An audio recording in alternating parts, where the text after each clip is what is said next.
afternoon, good afternoon, good afternoon. Thank you for joining me again. Today I am continuing with the series of mentoring boys to become men of integrity.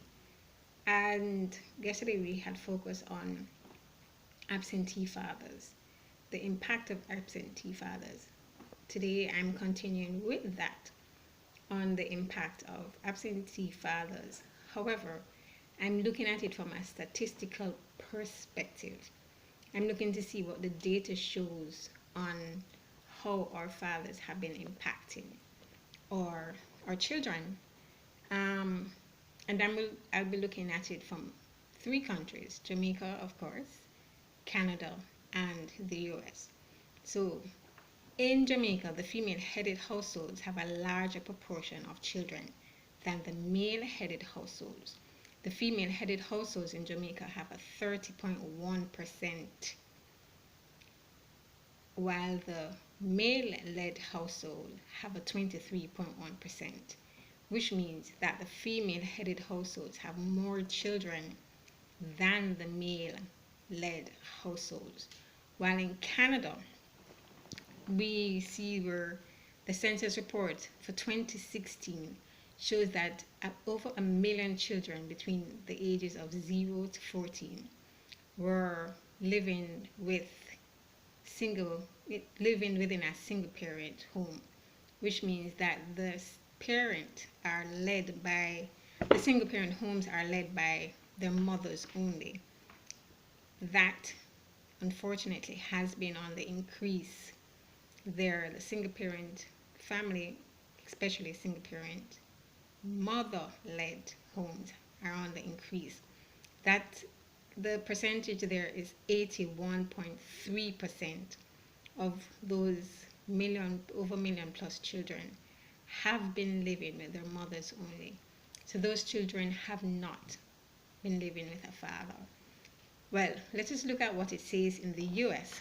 The National Vital Statistics Report, Volume 61, Number 5, October 3, 2012, reveals that the number of births to unmarried women have declined, which is good.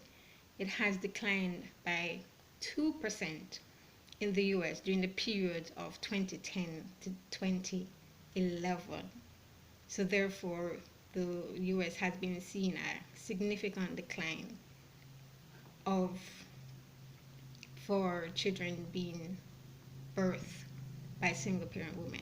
However, that decline still records, though, that a number of children have been living without a father, which is 1.6 million children have been living without a father in their house. Now we know that single parent homes, female headed households, absentee fathers are as a result of plethora of reasons. One of the reasons that I can think of is where the mother isn't allowing the father to see his children or his child. Now, ladies, let me just address that a bit. If the man is a good man, he's a good man, you know that he is not going to hurt your child. Why not allow him to be a part of your child's life? It is beneficial to your child. It can only help your child because I but statistics has been shown, and of course we can see that um, in our societies, when mothers are left with their children alone, generally there's a high percentage of poverty. So single female headed households suffer from poverty in just rearing their children alone.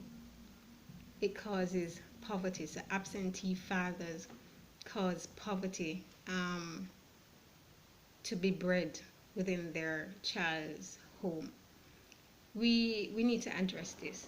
In order for this to change, there needs to be a reconditioning of the mind, a shifting in the way we think, a shifting in the way we have been doing things, a shifting in the lifestyle that we have been living.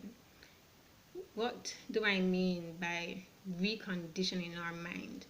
To recondition our mind, we have to change the way we think.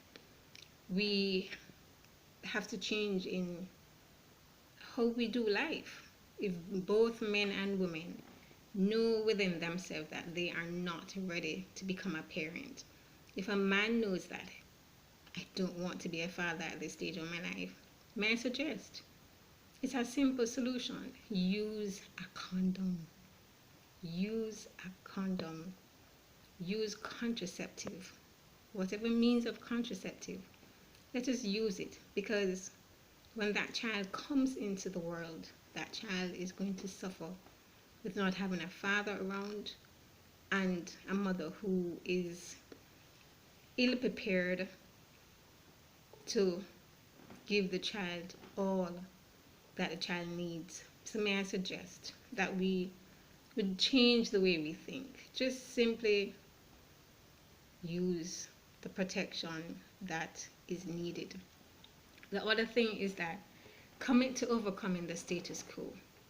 Commit to overcoming the status quo by making that decision that you don't want to become a parent today. You don't want to become a parent next week or next year. Your plan is to become a parent a few years from today.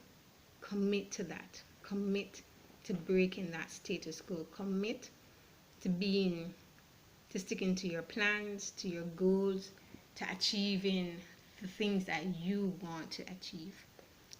As you make the decision to change the lifestyle, to stick to your plans, to stick to to break the status quo, one of the things that I would like to share is that we are influenced by the way we're nurtured, and we're influenced by our environment. The way we are nurtured, let's say we live in a society or a community or a household or a family where it is commonplace to have children out of wedlock, and that is a familiar thing.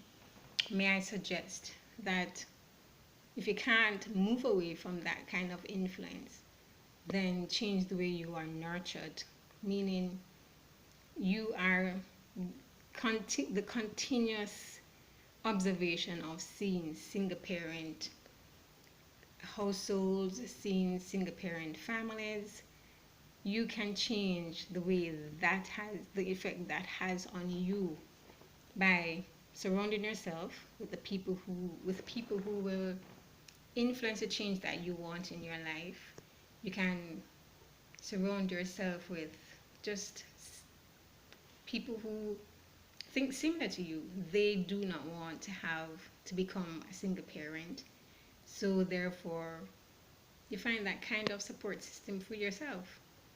That way you'll be able to change. You'll be breaking the cycle that has become familiar within your community, within your environment, and you'll be breaking the cycle of how you have been nurtured.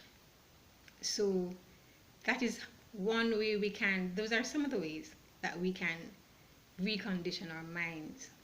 Therefore, in doing so, because the way we think affects our behavior is influenced by our thoughts.